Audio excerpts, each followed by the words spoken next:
Here is a quick cross-stitch tutorial. These are all the supplies that came in this cross-stitch kit. This is where I'm supposed to frame my cross-stitch when I'm done, but this hoop is pretty flimsy. So I'm actually going to use this hoop over here with a bigger piece of, it's called Aida, bigger piece of fabric. You're welcome to do that too. The first thing you need to do is you need to get your fabric on your hoop. So take the small hoop out, put it underneath your fabric, slide the bigger hoop on top, slide it on like that.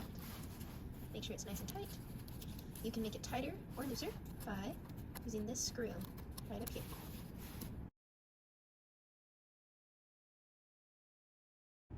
Let's look at your instructions. All the instructions are a little different, but they should have a picture of what you're cross-stitching. Here's it in color, with symbols that correspond to the color of thread you're going to use. It should also somewhere tell you how many ply or threads you're going to use when you do each of these cross stitches. Take this rust thread, for example. This is the rust color. If we separate the top, if we twist the top a little bit, you can see there are actually 6 little strands here. Our instructions calls for 2 ply, so I'm going to separate these. I'm going to take 2 of these little strands.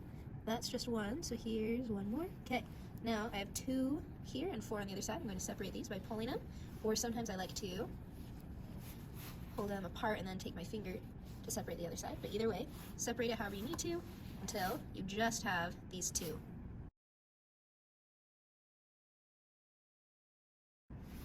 Here's my fully separated 2-ply strand, and here's the needle that came in my cross-stitch kit. I'm going to thread 2-ply strand into my needle, and I need to tie a knot at the back. So I'm going to show you how to tie a knot, okay? Pinch the end of the thread between your thumb and your first finger, and I like to wrap it around 2 fingers so I can make a nice big loop. Then I'm going to just flip the end into that loop and pull tight. I want my knot to be closer to the end, so I'm going to slide it down. Okay. You're going to need to tie it about 3 times to make a knot that's big enough that it won't pull right through your fabric, okay? So do it 3 times, and I'll show you on this next time how to make sure that your knots land right on each other, okay? So, let's say that my loop is all the way over here, but you see my knot is here. I can actually just move my loop down until it's on top of my knot before I pull it. Oh, and you see how when I was pulling it came off my knot again? So I'm just going to slide it back down until it's on my knot. Then I can pull. Okay, that's a sizable knot.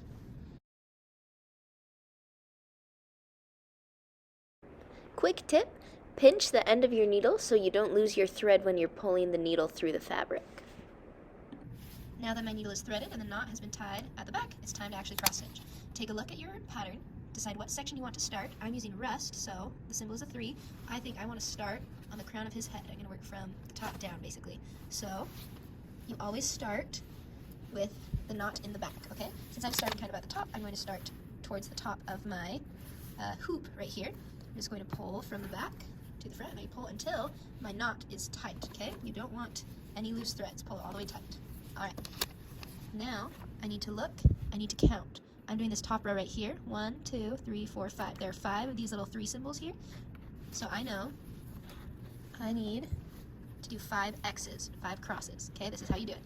So, I'm going to go over 5 squares like this. I go diagonal, and I pull it tight every time. Then I go to this the hole underneath the last one I made, and I go diagonal again. I've made 2 diagonals so far. I'm going to make 5 because I want to make 5 squares in the end. I go underneath the hole I just went into, then I make another diagonal. I'm at 3 now. I make another. Sometimes it takes some poking to see where you are. And I'm pulling it tight each time. That's 4. I just need 1 more.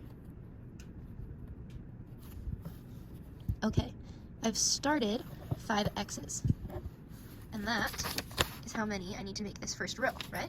Now that I've done 5, I still come out the hole right beneath where I was just going into, but this time I'm going to start crossing my X's, okay? Now I go beneath the one I just went into, and I'm crossing my 5 X's.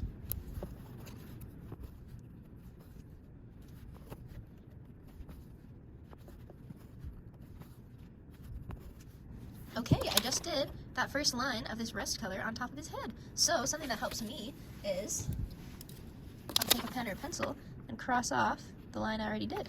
Okay, now I'm ready to go to the line right beneath.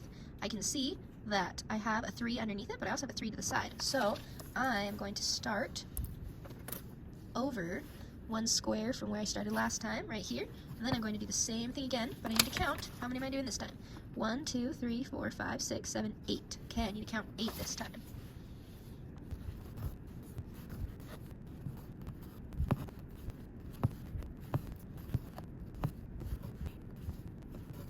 Okay, that's 8. I need to start going back the other way. Let's take a look at the back real quick. You notice that there are no big loops or extra thread. That's because I'm pulling it tight each time. Let's go back the other direction.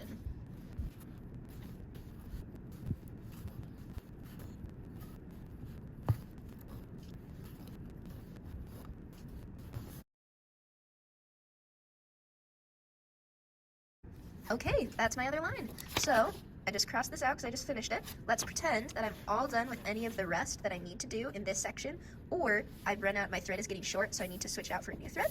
Let me show you what to do. Flip it to the back, you take your needle off, and you want to tie a knot, okay? So I'm going to make a big loop. Okay, I'm going to get closer for this one. So I have my loop. I'm going to take my needle. I'm going to put my needle through the loop and press it down right at the base, right onto the fabric, okay? So that way when I pull my knot also goes right to the base of the fabric, okay?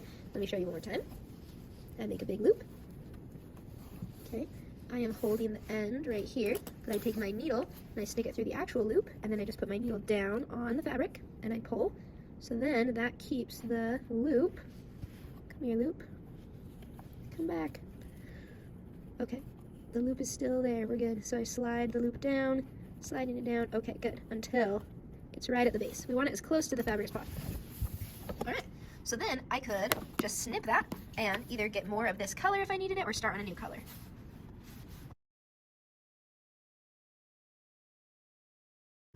The last thing I want to show you is how to do this back stitch. Remember, it's just one ply, so I only have one strand here. Back stitching is for outlining when you're all the way done. I'm not all the way done, but I'm going to show you anyway. You want to, just like it says, work backwards. This gives us a handy little model for how to do it. I'll try to demonstrate. Okay, so I'm going to start right here. Oh, can't even see where I start. I'm starting right here. And then I go backwards, okay? I'm just going on the outside. Now I'm going to go over here and see how it looks like I kind of skipped a spot. Wow, if I can get it through. There we go. It looks like I skipped a spot right there if I'm jumping, but that's because I go backwards, just like that. Okay? That's why it's called backstitching all the way around. You basically make it look like you're going to skip the side you're trying to backstitch, but then you just go back and outline it anyway. Okay? You just go one at a time.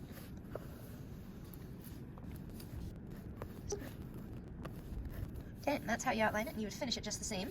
So that is all you really need to know to complete your cross stitch.